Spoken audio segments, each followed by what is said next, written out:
Hi, I'm Martin Kelley of Friends Journal, and this is another Quaker author chat. And today I'm happy to be with Evan Welkin. Welcome, Evan.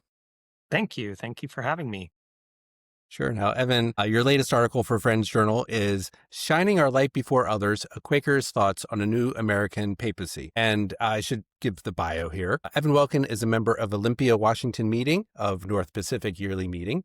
While living in Italy, he joined the staff of Friends World Committee for Consultation, Europe and Middle East sections, and the FWCC World Office, facilitating the Global Quaker Sustainability Network. In July 2024, he was appointed Executive Secretary of the FWCC section of the Americas.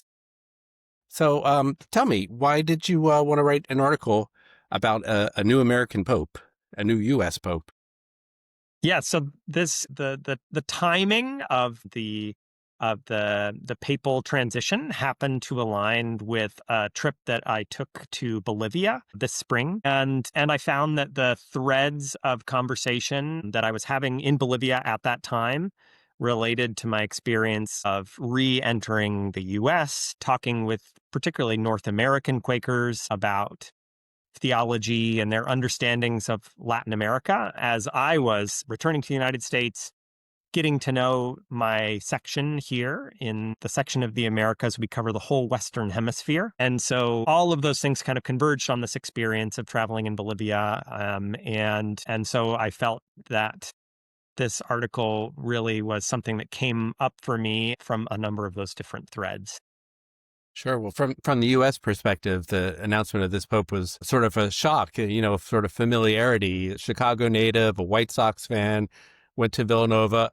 I'm a Villanova grad myself. And so, this kind of like you can almost really kind of associate with him. So that was a surprise after popes from all over other places. And I guess in the U.S., there's a lot of Catholics, so we interact as friends with Catholics. My meeting often has a lot of newcomers who come from Catholicism. So one of the first conversations we have is what's the same, what's different? What's your experience in the American context that way, the U.S. context, I should Yeah, so specify? I actually vividly remember in college, I studied at Guilford College in the Quaker Leadership Scholars Program, and we really explored sort of the range of Quaker faith and practice from unprogrammed liberal traditions all the way to evangelical traditions. And this question of the fact that many people come to Quakerism from other backgrounds, including Catholicism, was discussed. There were, close friends of mine that, for example, described particularly liberal, unprogrammed Quakerism as in some ways being so different than sort of liturgical, Hmm. rote approach of Catholic Mass that in some ways they diverged so far that they came back and met around the other side, was the way this person described it. Yeah. I think beginning in those conversations at Guilford, but all the way up to my experience of coming into this role right now, that may be true, especially for unprogrammed friends in terms of the sort of mystical quality that can be a part of the experience in Mass or Catholic tradition.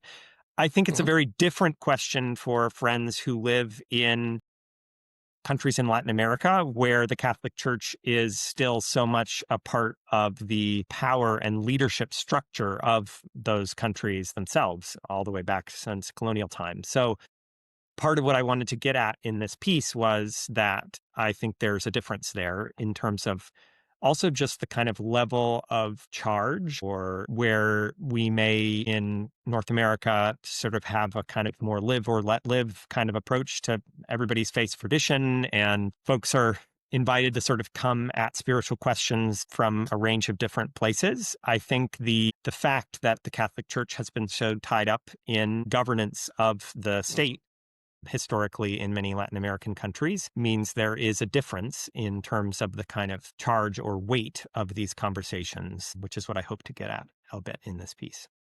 Sure. And around here, it doesn't necessarily matter. I don't want to say it doesn't matter what religion is someone is, but we don't have, as you say, that weight.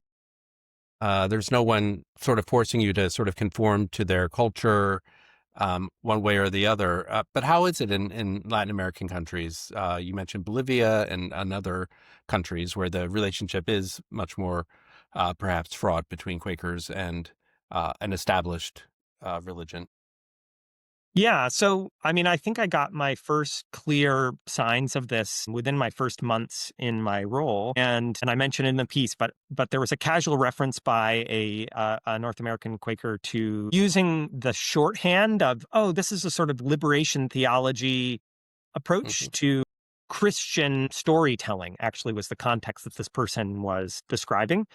I don't actually think that they intended that to be explicitly Catholic at all, but I think as a result of the growth in and influence of liberation theology in North American consciousness, in the Hmm. 1980s and beyond, there was, I think, just a sort of casual reference on the part of this friend to, oh, I'm kind of thinking about this as Christian social justice, etc., and using the term Sure, that's how liberation we all theology. talked about it and thought about it back in the day. Sure, as Exactly, this but kind of interesting things happening out of Central America. Yeah. exactly, and I think honestly, amongst many maybe progressive Quaker circles, there's been decades of interest in Central and South America in that context of partnership projects, relationships between yearly meetings, desire to support sort of progressive movements in Latin American countries.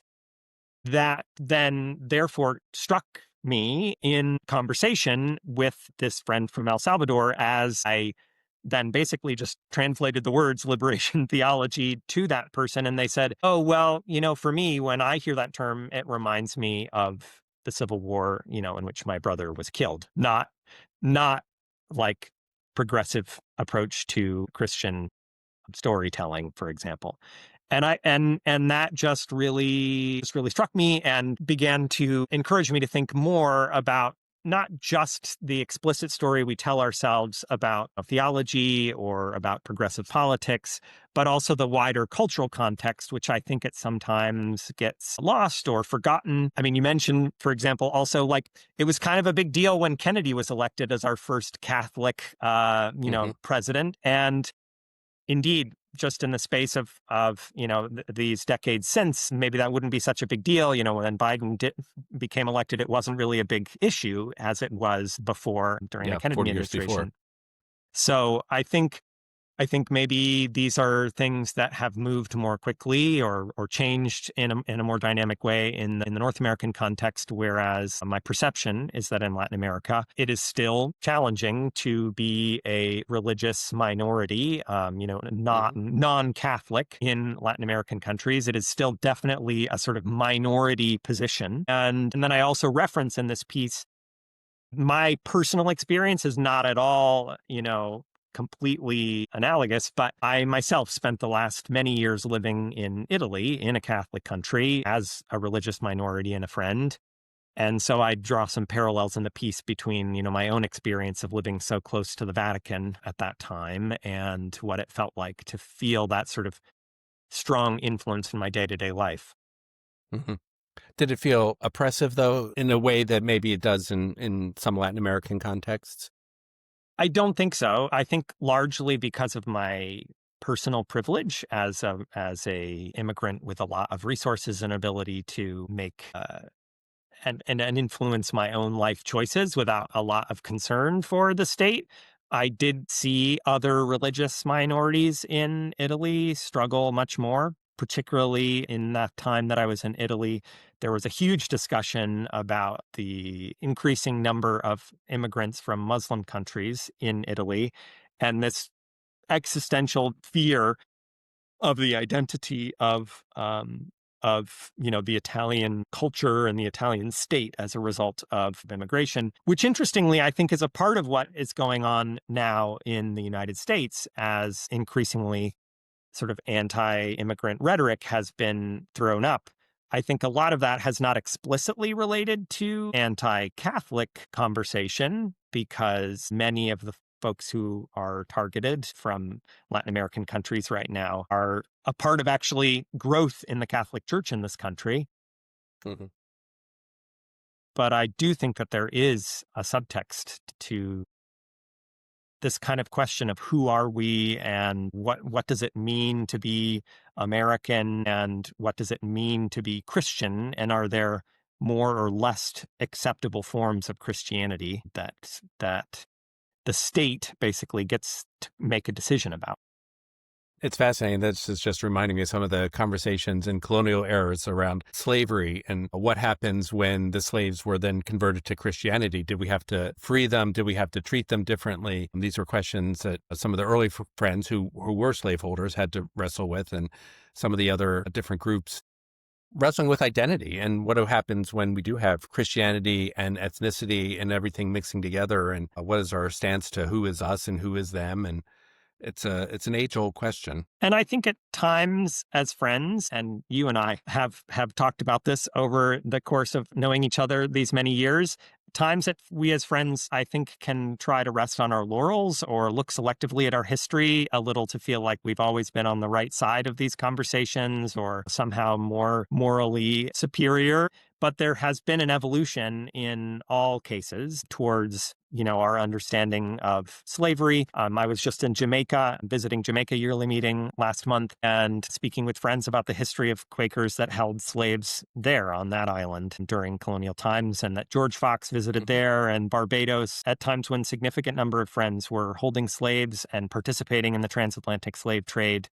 which is not something we commonly talk about or acknowledge within Right. Quakerism. And I think that does also relate to this understanding of how we remember our history with regard to being religious minorities or not, because I think what it means to be a part of a relatively small faith tradition means something very different for the average North American or Northern European Quaker than it does for those of us who are the majority of friends living in the global South, often with other faith traditions that are much more dominant and with more significant influence in the local politics or, power structures in the countries where they live. And so how can we get more dialogue going so that, we North American friends aren't quite so clueless in what we say to Latin American friends? You're the example of liberation theology. It seems like partly this is lost in translation, but also we don't really understand one another as well as we should. Are there ways that we can change that and start to communicate more clearly with one another? Well, I promise that we didn't set this up ahead of this interview, but I will take this opportunity to really This is kind commend of what you Friends do, I guess. Journal's Yeah. new effort to hire a Latin American correspondent, and I'm eager to see what is a plan for more content coming from Friends Journal from Latin American friends' perspectives, because I think simply hearing those voices is something that we can really help us. I mean, I think without those opportunities to meet and share opinions and perspectives, and we do have a less opportunity simply to exchange and connect. FWCC is also a place where we offer regular opportunities for friends to consult and meet and travel to understand Quakerism more broadly across our section, not just between Latin American friends and North American friends, but also across theologies within our own country, within our own communities. Friends, I think at times are not even aware of that Quaker meeting or church across town that could be worshiping in a way that's different than we do. And I think that's another opportunity that friends might take. I think then also we are currently in a moment in the United States where there's tremendous discussion about sort of the heart and soul of our society and what it means to be a citizen, what it means to be a part of the broader community in the United States right now. Hmm. And I think that one of the parts that I touch on in the piece is that at times I think the temptation is to kind of cut to shorthand and say, we just need to get along, or, we all need to respect each other's beliefs, which is absolutely true. But I think at times we say that and we water down our differences in a way that may make us feel good in the short term, and based on kind of superficial understandings of who is the other. But I Hmm. think that ultimately we can gain a much richer understanding through actually meeting each other where we are. So by greater shared media and communication about others' experience, by greater opportunities to actually meet people in person through events or activities, and an actual effort on our part to reach outside of our comfort zone. I think we will at times find ourselves uncomfortable with that which we find, differences in theology, differences in perspective, which may not immediately feel reconcilable or happy or Right. easy, We will be but challenged and ultimately it will is be messy. transformative.